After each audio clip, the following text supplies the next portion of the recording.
Hey everyone. Today we're going to start with a puzzle. Now this is a convex lens, just like the types that we used yesterday, whenever it is that you were last in my class. And what I'm going to do is I'm going to put my finger behind it and I want you to look at what happens. And you probably know what happens, but it's still a good idea to pay close attention. So let's do this. As you can see, when I put my finger behind, look what happens. This finger here looks bigger than the finger here and here. So, well, okay, so we know that the image of this finger is magnified, but what's more important, this finger doesn't look to be in the same place as this one. Actually, this guy looks closer. So it really looks like there is a finger, a new finger, not my finger, but a new finger, which is somehow closer to the lens and bigger. And that's the finger that we see if we look through the lens. If we look behind the lens, we see the normal finger. But if we look through here, it's as if there was something behind the lens that looks different, that looks closer and that looks bigger. Today we're going to try to explain why that is. And the first thing that I would like you to think about is, well, if I actually turn the lens sideways, am I going to see this bigger finger, or am I just going to see my plain old finger?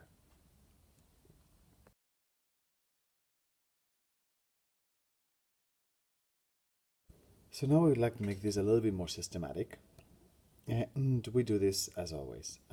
Here we have an object, a lens. This is a convex lens, and the two focal points. Now notice that I'm drawing the lens like this and not like this.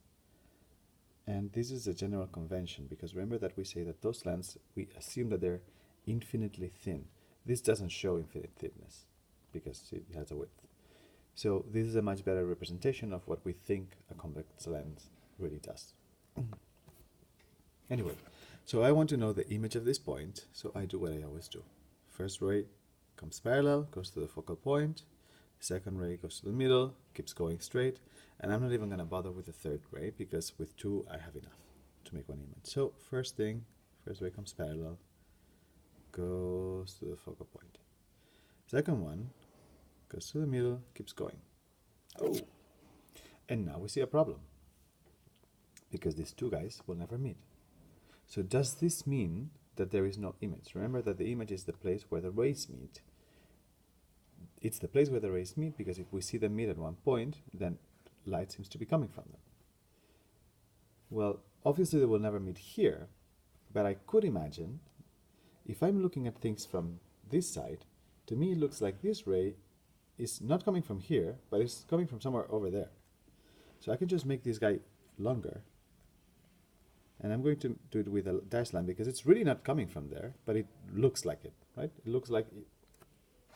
If I just logically follow the progression of this guy, should have been coming from somewhere there, not from somewhere here, because who would expect it to bend? And this guy here, again, seems to be coming from somewhere there, so I can also make this bigger. And then these two things seem to cross in there. Huh. So, really, to someone in here, it looks like there is an object which is further behind the lens and bigger than the object that I placed behind the lens. See, this guy's much bigger than this one. This is a virtual image. This is exactly what we were seeing before when I was showing you my finger in the lens. And actually, I told you it was closer, but actually it was just so much bigger than it looked closer. But actually the object looks much further away. But what's important here is that if I actually go behind the lens and look, I'm never gonna see this thing. I can only see this thing if I look through here, because then when I see these two rays, to me it looks as if they were coming from somewhere over there. When this happens, when our two rays never cross in this side of the lens, but they do cross in this side of the lens, we say that the image is virtual. Basically, the image will be virtual every time that there is an image, but I cannot touch it. And I cannot touch it because if I place my finger here, I will not see any light. There's nothing really there. It's an illusion. The cool thing about virtual images is that they allow us to understand how mirrors work.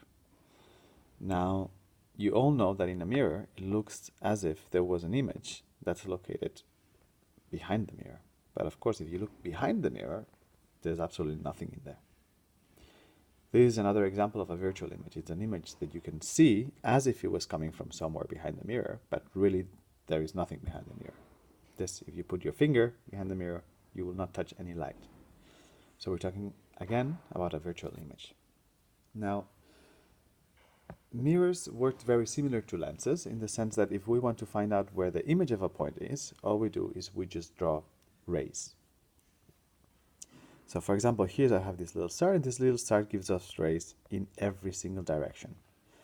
Now, all these rays will bounce back from the mirror, but they will all look as if they were coming from a point over here. And that will be the image of the star.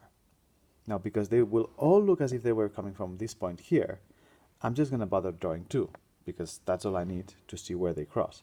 But if I drew 200,000, they would all look as if they were coming from the same point, roughly over here. Now, how do I do this? Well, I take my star and I draw a ray, any ray, whatever ray I want, until it hits the mirror. And then I'm interested, well, how does it bounce back? And we all know that things against walls just bounce back, right? They just, if I hit a ball against the wall, it will just do this thing. Well, light does exactly the same in the mirror. It bounces back. But instead of saying it bounces back, which is a pretty,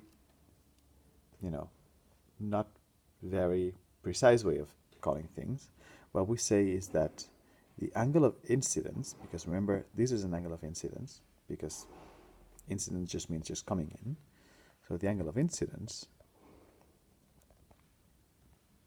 is exactly the same, see this and these are the same, as the angle of, not refraction, because this is not getting bent, this is getting bounced, so it's getting reflected.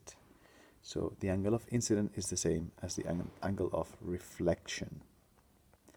And this thing that I'm saying for mirrors is also valid for example, when you have a material with a certain critical angle and there's total internal reflection. When there's reflection, this will always happen. The angle of incidence and the angle of reflection are the same thing. So here's my ray, does this thing. Good. And now I could just, for example, make another ray. The easiest ray to make is just one that goes in like this. And of course, if it bounces back at the same angle, then it just does this, right? Poof, poof. And now I take a look at these two rays. This one looks as if it's coming from somewhere over there. And this one looks as if it's coming from somewhere over there. So all I need to do is what I did before. Make this longer, longer, longer. Same thing with this. And look at where they cross. And this here is the image of my star. It's a virtual image of my star. And that explains why when you look in the mirror, you see someone who seems to be behind the mirror. There is really nothing behind the mirror, as everybody hopefully knows. It's just that rays bounce back in such a way that they all seem to be coming from a point located behind the mirror.